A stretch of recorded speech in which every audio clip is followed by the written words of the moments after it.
BSc Naimur Rahman, Rajshahi medical college, 4th ইয়ার। আমি আছি আপনাদের সাথে জীববিজ্ঞানের সলভ দেওয়ার জন্য। তো প্রথমে আমরা শুরু করি 23 নম্বর প্রশ্ন দিয়ে। 23 নম্বর প্রশ্নটা ছিল আমাদের হরমোন নিয়ে আলোচনা করা হয় জীববিজ্ঞানের কোন শাখায়। তাহলে এই প্রশ্ন আলোচনা করতে যাই আমরা প্রথমে 4টা অপশন দেখেছি। 4টা অপশন কি ছিল? Endocrinology, embryology, histology, taxonomy. আমরা একটা একটা করে যদি শব্দ ভাঙি তাহলে প্রথমে আসে ট্যাক্সোনমি। ট্যাক্সন কি জিনিস? যে শ্রেণীবিন্যাসের মৌলিক ভিত্তি বলা হয় ট্যাক্সন। ট্যাক্সন হতে পারে কোনো প্রজাতি, কোনো গণ ইত্যাদি। তাহলে ট্যাক্সোনমিটা কি? শ্রেণীবিন্যাস নিয়ে যে পড়াশোনা সেটাকে আমরা বলতেছি ট্যাক্সোনমি। হিস্টোলজি, হিস্টো কথাটার অর্থই আসলে বোঝায় টিস্যু। তাহলে টিস্যু নিয়ে যে আলোচনা সেটাতে চলে যাচ্ছে হিস্টোলজি। এরপরে আসলে এমব্রায়োলজি। এমব্রায়ো কথাটার অর্থ হচ্ছে ভ্রূণ বোঝানো হয়। তাহলে ভ্রূণ নিয়ে যে আলোচনা সেটাকে আমরা বলি এমব্রায়োলজি। লাস্ট কোনটা থাকতেছে? এন্ডোক্রাইনোলজি। এই জিনিসটাকে ভাঙলে আমরা 3টা অংশ পাচ্ছি, এন্ডো, ক্রাইন এবং লজি। এন্ডো অর্থ ভিতরে, ক্রাইন অর্থ ক্ষরণ করা, আর লজি অর্থ বিশেষ অর্থে জ্ঞান আহরণ। তাহলে এন্ডোক্রাইন মানে ভিতরে ক্ষরণ করতেছে, মানে অন্তঃক্ষরা। তাহলে অন্তঃক্ষরা গ্রন্থি থেকে যা ক্ষরণ হয় সেটাকে এন্ডোক্রাইনোলজির মধ্যে ফেলা হচ্ছে, অর্থাৎ হরমোন। তাহলে অপশনটা হচ্ছে এন্ডোক্রাইনোলজি, 23-এর ক। এরপর আসে রুই মাছের বৈজ্ঞানিক নাম। এর উত্তর হচ্ছে গ, ল্যাবিয়া রোহিতা। তাহলে এটা মনে রাখার উপায় কি? আমরা যদি এর স্পিসিস নিয়ে গবেষণা করি সেটা হচ্ছে রোহিতা। তাহলে রোহিত থেকে এখানে যে রোহি কথাটা আছে, রোহি থেকে ইংলিশে আসছে রোহি, সেখান থেকে বাংলায় চলে আসতেছে রুই। তাহলে এইভাবে আমরা মনে রাখতে পারি যে রুই, রোহিতা। এরপর আসে নিচের কোনটি নিউক্লিয়াস সুগঠিত নয়। এখানে অপশন আমরা পাচ্ছি প্রথমে ব্যাকটেরিয়া, দেহকোষ, জলনকোষ, ভাইরাস। তাহলে নিউক্লিয়াস সুগঠিত কাদের হয়? এটা যারা উন্নত শ্রেণীর জীব তাদের ক্ষেত্রে সুগঠিত হয়। তাহলে নিম্ন শ্রেণীর জীবে অবশ্যই সেটা সুগঠিত হবে না। তাহলে এখন অপশন থাকলো ব্যাকটেরিয়া এবং ভাইরাস। উত্তরটা হচ্ছে ব্যাকটেরিয়া, কিন্তু এখানে ভাইরাসটা নয় কেন?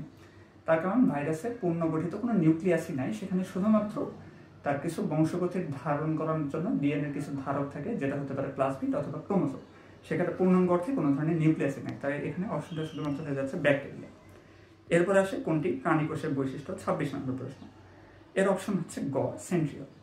বাকি যে দুটা প্লাস্টিক এবং কোষ প্রাচীর দুটাই শুধুমাত্র উদ্ভিদ কোষে থাকে, এটা প্রাণী কোষে কোনোভাবে থাকে না। সেন্ট্রিওল প্রাণী কোষে থাকে। সেন্ট্রিওল প্রাণী কোষে কিভাবে আলাদা করে? এটা কোষ বিভাজনের সময় অ্যাস্টার তৈরি করে। এটা উদ্ভিদ কোষে দেখা যায় না, এই অ্যাস্টার তৈরি হয়। এরপর আসে অ্যাক্রোসেন্ট্রিক ক্রোমোজোমের আকৃতি কেমন? অ্যাক্রোসেন্ট্রিক এটা এক কথায় যে আকৃতির হয়, কারণ এটা প্রান্তের দিকে থাকে, পুরোপুরি প্রান্তে না যে প্রান্তের একটু কাছাকাছি থাকে, তাই এটা যে আকৃতির মধ্যে দেখতে হয়। উদ্ভিদ দেহকে যান্ত্রিক শক্তি দৃঢ়তা প্রদান করে জাইলাম ফাইবার। ফাইবার হচ্ছে তন্তু জাতীয় বিষয় এবং তন্তুগুলো সবসময় এগুলোকে আঁকড়ে ধরে রাখার কাজ করে, তাই এটাকে জাইলাম ফাইবার বলা হচ্ছে, খ নম্বর। 29 নম্বরে আসি, মাইটোসিস কোষ বিভাজনের শেষ ধাপ কোনটি? এটির উত্তর হচ্ছে গ, টেলোফেজ। টেলোফেজ কথাটাকে যদি আমরা ভাঙি, এখানে আমরা দুটো জায়গা পাচ্ছি, একটা টেলো আর একটা ফেজ। ফেজ অর্থ দশা, টেলো কথাটা আসছে টেইল কথাটা থেকে। টেইল কথার অর্থ কি? লেজ।